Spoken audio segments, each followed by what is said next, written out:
We will be taking a look at another 2024 hypothetical election prediction between this time Kamala Harris and Nikki Haley.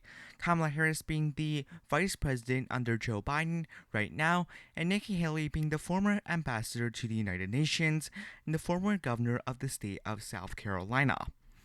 Now, I do think that Kamala Harris isn't as electable as Joe Biden, while Nikki Haley, I do believe, fares one of the better candidates compared to the other Republican candidates in the field. So this is the map with the safe states filled in. Nikki Haley at 122 electoral votes to Kamala Harris at 181 electoral votes. Let's start off with some of the Nikki Haley likely states because she is trailing in the electoral vote count. First off, in the state of Alaska, that will be a likely state. I don't think that's very surprising to any of you watching. I do believe the states of Iowa and Ohio will probably go in the likely Republican column. In 2020, Donald Trump won both the states of Iowa and Ohio by around 8% margins by doing very well in some of the rural areas as well as some of the working class areas. Democrats only won 6 of the counties in the state of Iowa in 2020, for instance, while Obama won around half the counties in both 2008 and 2012.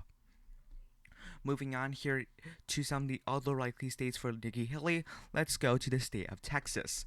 Texas voted for Trump by 5.6%, and although the state is overall trending to the Democratic Party, especially some of these urban regions and suburban regions, Nikki Haley is someone who's probably going to overperform in some of the suburban regions, and although I think she'll have less Republican turnout overall in the rural areas, I do believe she'll end up faring better than someone like Trump and probably win this state by closer to 8 to 9 percentage points.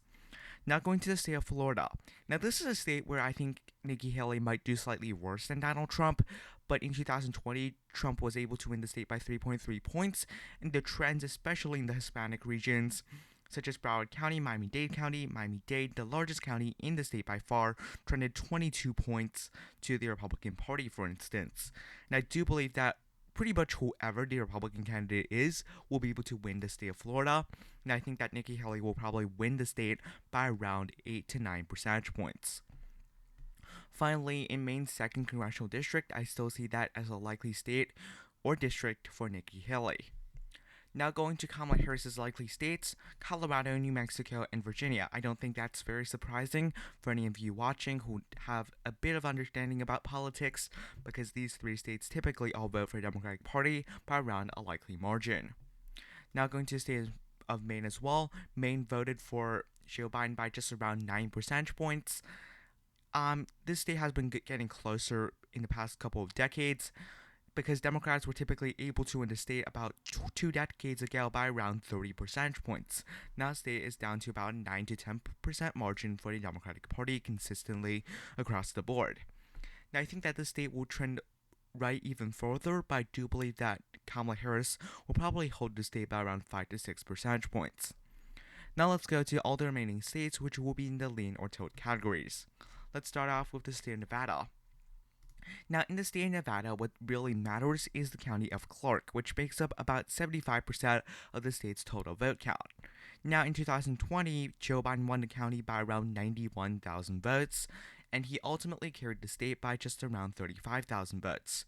So Republicans need to improve in Clark County in order to win the state. Now, Kamala Harris, I don't believe, will be a very fitting candidate for Clark County, and I think that someone like Nikki Haley can probably appeal to some Latino voters in the state of South Carolina. Now, I think she'll probably do end up faring worse in some of the rural regions, but that really did not matter in 2020, as Trump only netted about 70,000 votes in all these rural counties combined. So the rural vote in the state of Nevada isn't that significant, despite what the geography may make it seem. Overall speaking, I do believe that someone like Nikki Haley might fare worse in the rural areas, but will probably be able to fare much better in some of the regions such as Clark and Washoe County, the 2 counties that really matter in the state, and end up winning the state of Nevada.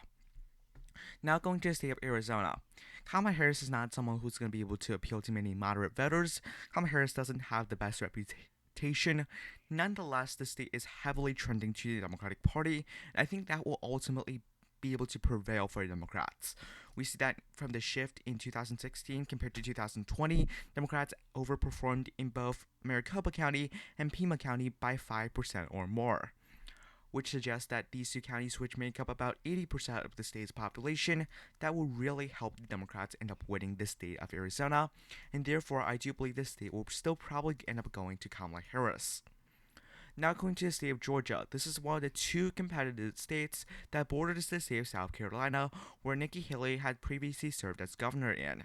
And I think that will ultimately help the Nikki Haley campaign because, again, if you're in the bordering state, some of these voters here, they may have moved between states which are close to each other, and geography, just in terms of geography perspective, typically these candidates from bordering states do end up doing better. And I think that in this case, that will certainly be true. The Democrats have improved largely in the Atlanta area, by far the largest population center in the state. I do believe that Kamala Harris is not the best candidate. I think that Nikki Haley, who is from the bordering state and probably can do much better in some of the suburban areas than other Republicans, will end up prevailing by around a tilt margin. So a very close race, but nonetheless going to Nikki Haley. Now going to the state of North Carolina. South Carolina obviously borders North Carolina because at points in time they were actually the same state. And ultimately speaking, I do believe that Nikki Haley will probably be able to fare pretty well here. I think pretty much most Republicans will be able to win the state of North Carolina because Biden's not the most popular, his administration isn't the most popular overall. And although many Republicans really aren't going to perform that well, I think Nikki Haley is an exception. I think overall speaking, she'll probably end up winning the state of North Carolina by about a tilt margin. Again, a lean margin, as I think she will be quite popular in the state. Now going to the state of Minnesota. Minnesota voted for Joe Biden by around 7 percentage points, which should suggest that any Democrat will probably end up winning the state. Trends also favor Democrats in the Minneapolis suburbs, and I think this is a state that's going to be relatively easy for Democrats to end up winning in. Another state that Democrats probably does hold a pretty substantial advantage in the state of New Hampshire. This is a state that's been trending to Democrats in the past couple of decades. Republicans typically held the state by lean to likely margin in the early 2000s before Obama flipped it in 2008, and since then the state has been trending to the Democratic Party. Overall speaking, New Hampshire, if you look at some of the trends really favoring the Democratic Party, and Democrats have been able to do much better in the white college-educated towns around the Manchester and Rockingham County regions, and ultimately I do believe Democrats will win the state of New Hampshire by around a lean margin. Nebraska's 2nd district as well, Democrats generally performing better with college-educated whites, going to be a lean margin as well for Kamala Harris.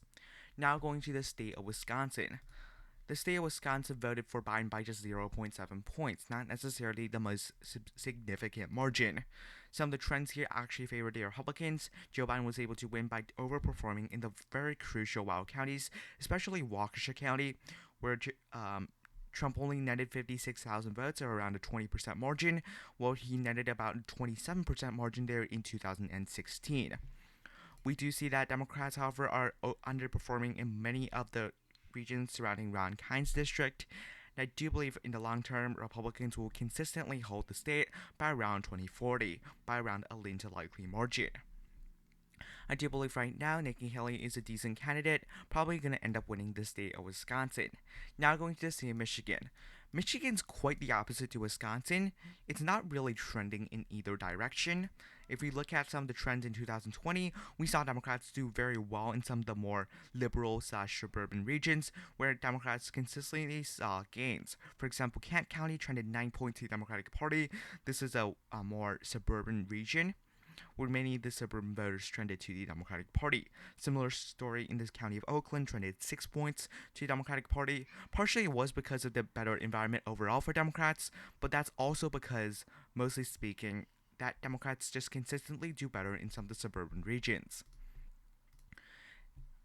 And I do believe that Kamala Harris, being someone who's not as popular, but will still probably end up winning the state of Michigan.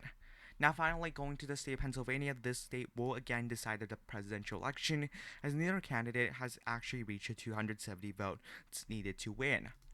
Now the state of Pennsylvania will probably fare better for someone like Nikki Haley compared to a state like Michigan, but worse for a state compared to a state like Wisconsin.